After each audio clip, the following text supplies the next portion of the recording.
नमस्कार दोस्तों, मैं प्रदीप आपके अपने YouTube चैनल स्मार्ट स्टडी में आपका स्वागत करता हूं। रख हौसला वो मंजर भी आएगा, रख हौसला वो मंजर भी आएगा, प्यासे के पास चलकर समंदर भी आएगा। रख हौसला वो मंजर भी आएगा, प्यासे के पास चलकर समंदर भी आएगा। यूं जमी पर बैठकर क्यों आसमां देखता है, यूं जमी पर बैठकर क्यों आसमां देखता है। खोल अपने पंखों को, जमाना सिर्फ उड़ान देखता है, जमाना सिर्फ उड़ान देखता है। चलिए हम लोग पढ़ते हैं। आज क्या पढ़ेंगे हम लोग? संविधान। क्या पढ़ेंगे? संविधान। संविधान पढ़ने से पहले हम लोग यह देखेंगे कि संविधान किसे कहते हैं। संविधान किसे कहते हैं? संविधान देखिए, संविधान दो शब्दों से मिलकर बना है। संविधान दो शब्दों से मिलकर बना है। एक शब्द है सम, दूसरा शब्द है क्या? विधान। दूसरा शब्द क्या है? विधान। सम माने होता है बराबर, सम माने क्या होता है? बराबर। और विधान माने होता है नियम कानून। क्या होता है? नियम या कानून। विधान माने होता है नियम या कानून। सम माने बराबर, विधान माने नियम या कानून। तो चलिए हम इसकी परिभाषा निकालते हैं संविधान की। तो ऐसा नियम कानून, ऐसा नियम कानून जो सबके लिए क्या हो? बराबर हो। ऐसा नियम कानून जो सबके लिए बराबर हो, उसे क्या कहेंगे? संविधान कहेंगे। उसे क्या कहेंगे? संविधान कहेंगे। तो चलिए अब हम लोग संविधान की दूसरी परिभाषा देखते हैं।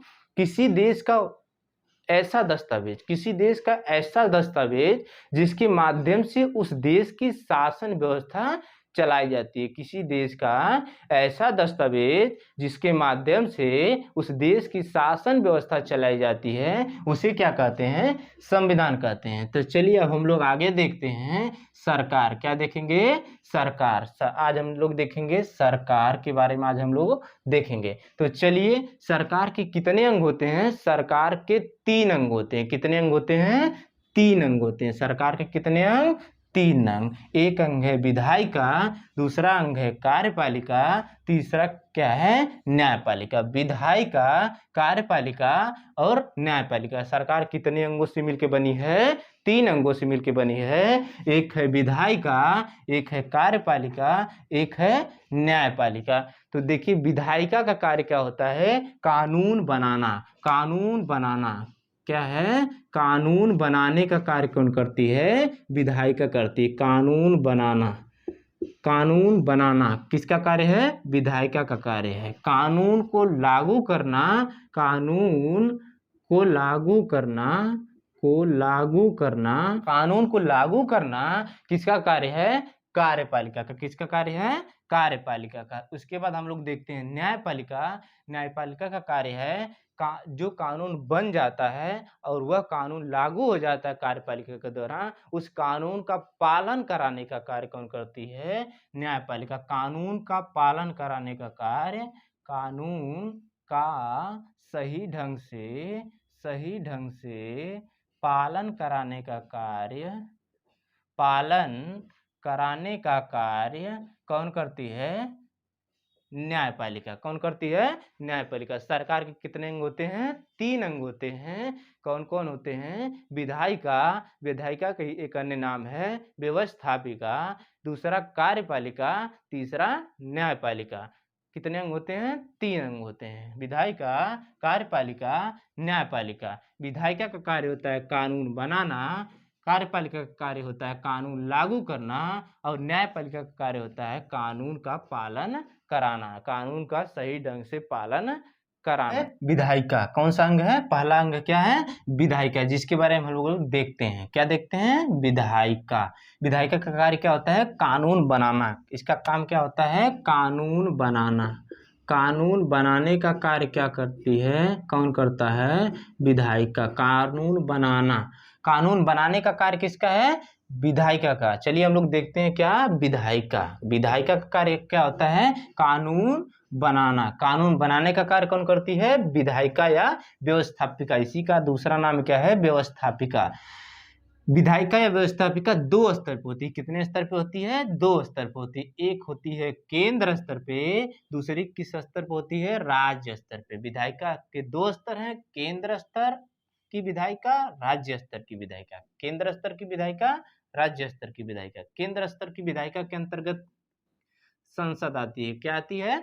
संसद आती है। राज्य स्तर की विधायिका के अंतर कानून कौन बनाता है? विधानमंडल। केंद्र स्तर के विधायिका के अंतर्गत कानून बनाने का कार्य किसका है? संसद का है। राज्य स्तर की विधायिका के अंतर्गत कानून बनाने का कार्य किसका है? विधानमंडल का है। चलिए हम लोग इसके बारे में देख लेते हैं। संसद का उल्लेख भारत के संविधान में आर्टिकल 79 में, किसमें है? 79 में। भारत में क्या होगी? संसद होगी। किस आर्टिकल में है? 79 में है। भारत में एक राष्ट्रपति होगा, राष्ट्रपति का उल्लेख किस आर्टिकल में है? आर्टिकल 52 में है। यहाँ पे देखते हैं संसद के कितने अंग होते हैं, तो संसद के 3 अंग होते हैं, राष्ट्रपति, राज्यसभा, लोकसभा। राष्ट्रपति, राज्यसभा, लोकसभा।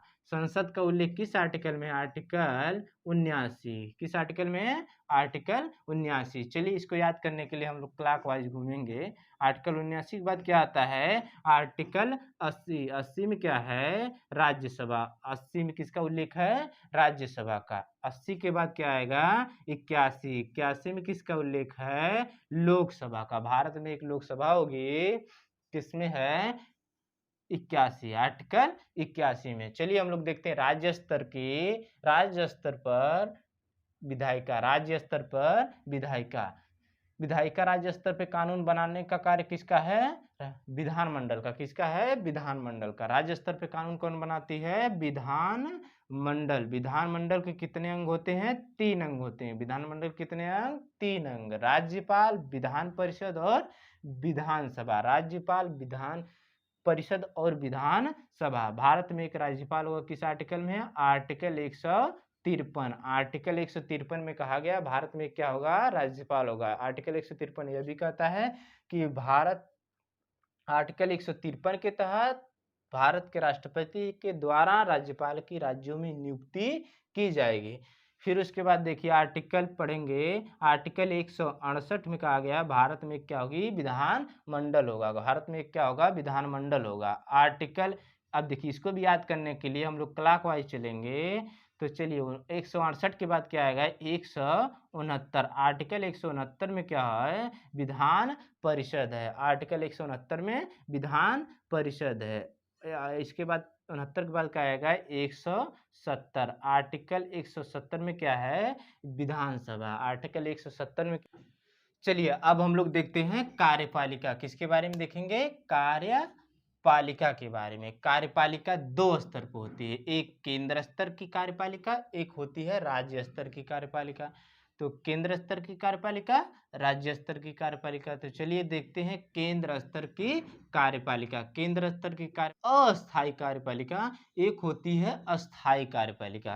अस्थायी कार्यपालिका के अंतर्गत आता है राष्ट्रपति, राष्ट्रपति का पद और उपराष्ट्रपति का पद, प्रधानमंत्री का पद और मंत्रिपरिषद।